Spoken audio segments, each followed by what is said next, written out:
ಈ ದೋಸೆ ತಯಾರ್ಸಕ್ಕ ಯಾವ್ದ ಹಿಟ್ಟು ಬೇಡ, ಗಂಟೆಗಟ್ಲೆ ಅಕ್ಕಿ ಬ್ಯಾಳಿನ ನೆನೆಸೋದು ಬೇಡ, ರುಬ್ಬೋದು ಬೇಡ. ನಮಸ್ಕಾರ ರೀ, ಶ್ರಾವಣಿ ಅಡುಗೆ ಮನೆಯೊಳಗೆ ಸ್ವಾಗತ. ನಾನು ರಶ್ಮಿ. ಇದು ಜಗತ್ತಿನ ಅತಿ ಸುಲಭ ದೋಸೆ ಅಂದ್ರೂ ಬಹುಶಃ ತಪ್ಪಾಗಂಗಿಲ್ಲ, ಯಾಕಂದ್ರೆ ಇದನ್ನು ತಯಾರಿಸೋದು ಅಷ್ಟು ಸುಲಭ ಐತಿ. ಬರೀ 2 ಇಂಗ್ರೀಡಿಯೆಂಟ್ಸ್ ಇದ್ರೆ ಸಾಕು, ಇದನ್ನ ನೀವು 10 ನಿಮಿಷನ್ಯಾಗ ತಯಾರಿಸ್ಬಹುದು. ಬೆಳಗಿನ ಅವಸರದಾಗ ಹುಡುಗರಿಗೆ ಇದನ್ನ ನೀವು ಡಬ್ಬಿಗಂತೂ ಕಟ್ಟಬಹುದು. ಹಂಗ ಇದ್ರ ಜೊತೆ ತಿನ್ನಾಕ ಕೊಬ್ಬರಿ ಇಲ್ದಂಗ ಖಾರ ಖಾರ ರುಚಿಯಾಗಿರುವಂಥ ಚಟ್ನಿನೂ ತಯಾರಿಸೋಣ. ಜಾಸ್ತಿ ತಡ ಮಾಡೋದು ಬೇಡ. ಈ ಚಟ್ನಿ ಮತ್ತು ದೋಸೆ ಹೆಂಗೆ ಮಾಡೋದು ಅಂತ ತೋರಿಸ್ಕೊಡ್ತೀನಿ ಬರ್ರಿ. ಇದನ್ನು ತಯಾರ್ಸಕ್ಕೆ ನಾನಿಲ್ಲಿ 1 ಕಪ್ನಷ್ಟು ಕೇಸರಿ ರವೆ ತೊಗೊಳಕತ್ತೀನಿ. ನಾವು ನಾರ್ಮಲಿ ಮನ್ಯಾಗ ಉಪ್ಪಿಟ್ಟು ಮಾಡಕ್ಕೆ ಯೂಸ್ ಮಾಡ್ತೇವೆ ನೋಡ್ರಿ, ದಪ್ಪ ಇರ್ತೈತಿ ಅದ ರವೆ. ಇದ್ರಾಗ 1 ಕಪ್ನಷ್ಟು ಮೊಸರು ಹಾಕ್ರಿ. ಆದಷ್ಟು ಫ್ರೆಶ್ ಮೊಸರು ತಗೋರಿ, ಅಂದ್ರೆ ಅದು ಭಾಳ ಹುಳಿ ಇರಬಾರ್ದು ನೋಡ್ರಿ, ಅಂಥ ಮೊಸರು ಹಾಕ್ರಿ. ಅರ್ಧ ಕಪ್ನಿಂದ 1 ಕಪ್ನಷ್ಟು ನೀರು ಹಾಕಿ ಇವನ್ನೆಲ್ಲ ಕಲಿಸ್ಕೊಂಡು ತಗೊಳ್ಳೋಣ. ನೀವು ತಗೊಂಡಿರೋ ಮೊಸರು ಭಾಳನ ತೆಳ್ಳಗೈತಂದ್ರೆ ಅರ್ಧ ಕಪ್ನಷ್ಟು ನೀರು ಹಾಕ್ರಿ. ನೋಡ್ರಿ, ಈ ರೀತಿ ಚಂದಾಗ ಇದನ್ನ ಕಲಿಸ್ಕೊಂಡ್ಮ್ಯಾಗ ಈಗ ಮುಚ್ಚಳ ಮುಚ್ಚಿ ಇದನ್ನ ಒಂದು 10 ನಿಮಿಷ ನೆನೆಯಕ್ಕೆ ಬಿಡ್ರಿ. ಅಂದ್ರೆ ರವಾ ಮೊಸರು ಮತ್ತು ನೀರಿನ ಒಳಗೆ ಚಂದಾಗ ನೆಂದು ಅಳ್ಕೊಂಡು ಮೆತ್ತಗಾಕತ್ತಿ. ಇದು ನೆನೆಲಿ ಅಲ್ಲಿವರೆಗೂ ಇದ್ರ ಜೊತೆ ತಿನ್ನಕ ಚಟ್ನಿ ರೆಡಿ ಮಾಡ್ಕೊಂಡು ತಗೊಳ್ಳೋಣ. 1 ಕಪ್ನಷ್ಟು ಶೇಂಗಾ ಚಟಪಟ ಅನ್ನೋವರೆಗೂ ಹುರಿದು ತಗೋರಿ. ಆರಿದ ಮ್ಯಾಗ ಇವನ್ನ ಮಿಕ್ಸಿ ಜಾರ್ನಾಗ ಹಾಕಿ ಇದ್ರಾಗ ನಾವು ಯಾವ ಕಪ್ನಿಂದ ಶೇಂಗಾ ತಗೊಂಡಿದ್ವಿ ನೋಡ್ರಿ, ಅದರ ಅರ್ಧದಷ್ಟು ಪುಟಾಣಿ ಹಾಕ್ರಿ. ಖಾರಕ್ಕೆ ಬೇಕಾದಷ್ಟು ಹಸಿಮೆಣ್ಸಿನ್ಕಾಯಿ, ನಾನಿಲ್ಲಿ 3 ಮೆಣಸಿನ್ಕಾಯಿ ಹಾಕೀನಿ. ಒಂದು ಅರ್ಧ ಉಳ್ಳಾಗಡ್ಡಿ ಹಿಂಗೆ ಉದ್ದಕ್ಕೆ ಹೆಚ್ಚಿ ಹಾಕ್ರಿ. ನೀವು ಚಟ್ನಿ ಒಳಗೆ ಉಳ್ಳಾಗಡ್ಡಿ ಹಾಕಿಲ್ಲ ಅಂದ್ರೆ ಒಂದ್ಸತಿ ಈ ರೀತಿ ಟ್ರೈ ಮಾಡಿರಿ, ಚಟ್ನಿ ಬಹಳ ರುಚಿ ಆಕತಿ. ಒಂದು ಅರ್ಧ ಬೆಳ್ಳುಳ್ಳಿ, ಒಂದು ಸ್ವಲ್ಪ ಶುಂಠಿ ಮತ್ತು ಕೊತ್ತಂಬರಿ ಹಾಕಿ ಇವನ್ನ ತರ್ತರಿಯಾಗಿ ಗ್ರೈಂಡ್ ಮಾಡ್ಕೊಂಡು ತಗೊಳ್ಳೋಣ.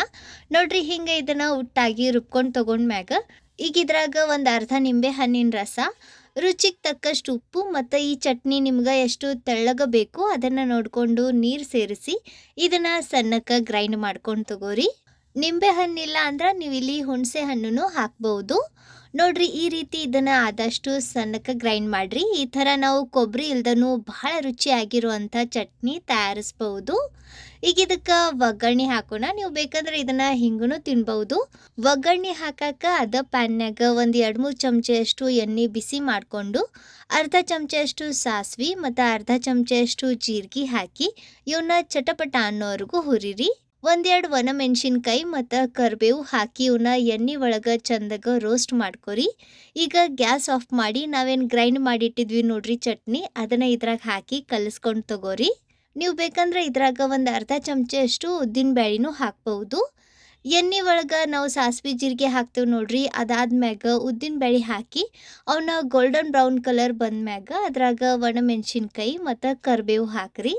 ನೋಡ್ರಿ, ಇದು ರೆಡಿ ಐತಿ. ಈ ರೀತಿ ಕೊಬ್ಬರಿ ಇಲ್ದಂಗೂ ಭಾಳ ರುಚಿಯಾಗಿರುವಂಥ ಚಟ್ನಿ ತಯಾರಿಸ್ಬೋದು. ಇದನ್ನ ದೋಸೆ ಅಷ್ಟೇ ಅಲ್ಲ, ಇಡ್ಲಿ, ಪಡ್ಡು, ತಾಲಿಪಟ್ಟು ಎಲ್ಲದ್ರ ಜೊತೆ ತಿನ್ಬೋದು. ಭಾಳ ರುಚಿ ಅನ್ನಿಸ್ತೈತಿ. ಖಂಡಿತ ಈ ರೀತಿ ಇದನ್ನು ನೀವು ಒಂದ್ಸತಿನಾದರೂ ಮಾಡ್ಕೊಂಡು ತಿನ್ನಿರಿ. ಈ ಕಡೆ ನಾವು ನೆನ್ಸಾಕಿಟ್ಟಿರೋ ರವಾನು ನೆಂದೈತಿ. ನೋಡ್ರಿ, ರವೆ ಅಳ್ಕೊಂಡು ಈ ಮಿಕ್ಸರ್ ಒಂದು ಸ್ವಲ್ಪ ಗಟ್ಟಿ ಆಗೈತಿ. ಈ ರೀತಿ ಇದು ಚಂದಾಗ ಮೆತ್ತಗಾಗಬೇಕು. ಈಗ ಇದನ್ನು ನಾವು ಗ್ರೈಂಡ್ ಮಾಡ್ಕೊಂಡು ತಗೊಳ್ಳೋಣ. ಇದ್ರಾಗ ನೀರು ಹಾಕಬೇಡ್ರಿ. ಅಕಸ್ಮಾತ್ ರವೆ ನೆನೆದು ಈ ಮಿಕ್ಸರ್ ಭಾಳ ಗಟ್ಟಿ ಆಗಿದ್ರೆ ಒಂದು ಸ್ವಲ್ಪ ನೀರು ಹಾಕ್ರಿ. ಆದ್ರೆ ಭಾಳ ನೀರು ಹಾಕಕ್ಕೆ ಹೋಗಬೇಡ್ರಿ. ನಾವು ನಾರ್ಮಲಿ ದೋಸೆ ಮಾಡಕ್ಕೆ ಯಾವ ರೀತಿ ಬ್ಯಾಟರ್ ತಯಾರಿಸ್ತೀವಿ ನೋಡ್ರಿ, ಅದೇ ರೀತಿ ಬರಬೇಕು. ಈ ರೀತಿ ಇದನ್ನು ಎಷ್ಟು ಸಾಧ್ಯ ಅಷ್ಟು ಸಣ್ಣಕ್ಕೆ ರುಬ್ಕೊಂಡು ತಗೋರಿ. ನೋಡ್ರಿ, ಇಷ್ಟು ತೆಳ್ಳಗಿದ್ರೆ ಸಾಕು. ಈಗ ಇದನ್ನು ಬೌಲ್ನಾಗ ಹಾಕಿ ಇದ್ರಾಗ ರುಚಿಗೆ ತಕ್ಕಷ್ಟು ಉಪ್ಪು ಹಾಕಿ ಕಲಿಸ್ಕೊಂಡು ತಗೋರಿ. ನಾನಿಲ್ಲಿ ಒಂದು ಅರ್ಧ ಚಮಚ ಆಗ್ಬೋದು ಅಷ್ಟು ಉಪ್ಪು ಹಾಕೀನಿ. ಇದನ್ನು ಚಂದಾಗ ಕಲಿಸ್ಕೊಂಡ್ಮ್ಯಾಗ ನಮ್ಮ ಬ್ಯಾಟರ್ ದೋಸೆ ಹಾಕಕ್ಕೆ ರೆಡಿ ಐತಿ. ಈ ಥರ ಬರೀ 10 ನಿಮಿಷನ್ಯಾಗ ನಾವು ದೋಸೆ ಬ್ಯಾಟರ್ ತಯಾರಿಸ್ಬೋದು. ಯಾವುದೇ ರೀತಿ ಹಿಟ್ಟು ಬೇಡ, ಅಕ್ಕಿ ಬ್ಯಾಳಿನ ನೆನೆಸೋದು ರುಬ್ಬೋದು ಯಾವುದೂ ಬೇಡ.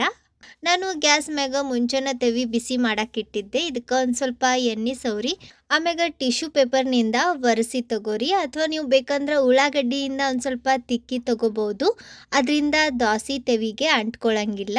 1 ಸೌಟ್ನಷ್ಟು ಬ್ಯಾಟರ್ ಈ ರೀತಿ ಸ್ಪ್ರೆಡ್ ಮಾಡಿ ಮ್ಯಾಗಿನ ಸೈಡ್ ಇದು ಒಣಗಿದ ಮ್ಯಾಗ ಒಂದು ಸ್ವಲ್ಪ ಎಣ್ಣೆ ಸವರಿ ಹೊಳಸಿ ಹಾಕಿ ಒಂದು 2 ಸೆಕೆಂಡ್ ಬೇಯಿಸಿದ್ರೆ ಸಾಕು. ಇದು ಭಾಳ ಜಲ್ದಿ ಬೇಯ್ತೈತಿ.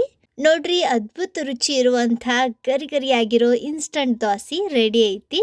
ಇದೇ ರೀತಿ ಇನ್ನೂ ಸ್ವಲ್ಪ ದೋಸೆ ತಯಾರಿಸಿ ತಗೊಳ್ಳೋಣ. ಈ ದೋಸೆ ಸ್ವಲ್ಪನೂ ಅಂಟ್ಕೊಳ್ಳಂಗಿಲ್ಲ ಮತ್ತು ಹಾಕಬೇಕಾದ್ರೂ ಭಾಳ ಚಲೋ ಅನಿಸ್ತೈತಿ. ಹಿಂಗೆ ದೋಸೆ ಹಾಕ್ತಾನೆ ಇರ್ಬೇಕು ಅನಿಸ್ತೈತಿ, ಅಷ್ಟು ಸ್ಮೂತ್ ಹಿಟ್ ಆಕತಿ. ಇವನ್ನ ನೀವು ಸ್ವಲ್ಪನೂ ಎಣ್ಣೆ ಇಲ್ದಂಗೂ ತಯಾರಿಸ್ಬೋದು, ಯಾಕಂದ್ರೆ ಇವು ಅಂಟ್ಕೊಳ್ಳಂಗಿಲ್ಲ. ಅದರಿಂದ ಹೆಲ್ದಿ ವರ್ಜನ್ ಬೇಕಂದ್ರೆ ಇದಕ್ಕೆ ಎಣ್ಣೆ ಹಾಕಕ್ಕೆ ಹೋಗ್ಬೇಡ್ರಿ, ಹಂಗೆ ತಯಾರಿಸ್ರಿ. ನೋಡ್ರಿ, ಇಲ್ಲಿ ನಮ್ಮ ಎರಡನೇ ದೋಸೆನೂ ರೆಡಿ ಐತಿ. ನಾವು ತಗೊಂಡಿರೋ ಅಳತಿ ಒಳಗೆ ಈ ರೀತಿ ಮೀಡಿಯಮ್ ಸೈಜಿನ 6ರಿಂದ 8 ದೋಸೆ ಹಾಕವು. ಬೆಳಗಿನ ಅವಸರದಾಗ ಹುಡುಗರು ಸಾಲಿಗೆ ಹೋಗೋ ಗಡ್ಬಡಿ ಒಳಗೆ ಇದನ್ನು ನೀವು ಭಾಳ ಜಲ್ದಿ ಈ ರೀತಿ ತಯಾರಿಸಿ ಹುಡುಗರಿಗೆ ಡಬ್ಬಿಗೆ ಅಂತ ಕಟ್ಬೋದು, ಬೆಳಗಿನ ನಾಷ್ಟ ಅಂತ ಮಾಡ್ಕೊಂಡು ತಿನ್ಬೋದು. ಭಾಳ ರುಚಿ ಆಕತಿ. ಖಂಡಿತ ಇದನ್ನು ನೀವು ಈ ರೀತಿ ಒಂದ್ಸತಿ ಮಾಡ್ಕೊಂಡು ತಿನ್ನಿರಿ. ನೋಡ್ರಿ, ದೋಸೆ ಎಷ್ಟು ಸಾಫ್ಟ್ ಆಗ್ಯವು, ನಿಮ್ಗೆ ಇದನ್ನು ನೋಡಿದ್ರೇ ಗೊತ್ತಾಗ್ತಿರ್ಬೋದು. ಅಗದಿ ಹಗುರ ಪಳ್ಳು ಭಾಳ ರುಚಿ ಆಕ್ಕವು. ಹಂಗಂದ್ರೆ ನೀವು ಒಂದ್ಸತಿನಾದರೂ ಇವನ್ನ ಹಿಂಗೆ ಮಾಡ್ಕೊಂಡು ತಿನ್ನಿರಿ. ಹೆಂಗೆ ಬಂದು ಅಂತ ಕಮೆಂಟ್ನಾಗ ತಿಳಿಸ್ರಿ.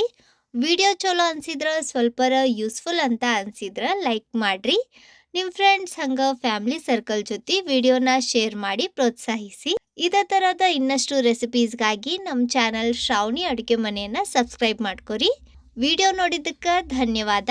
ಭೇಟಿ ಆಗೋಣಂತ ಮತ್ತೊಂದು ಹೊಸ ರುಚಿಯಾಗಿರೋ ಯೂಸ್ಫುಲ್ ರೆಸಿಪಿ ಜೊತೆಗೆ. ಅಲ್ಲಿವರೆಗೂ ನಕ್ಕೊಂತಿರ್ರಿ, ತಿನ್ಕೊಂತಿರ್ರಿ, ಖುಷಿಯಾಗಿರ್ರಿ.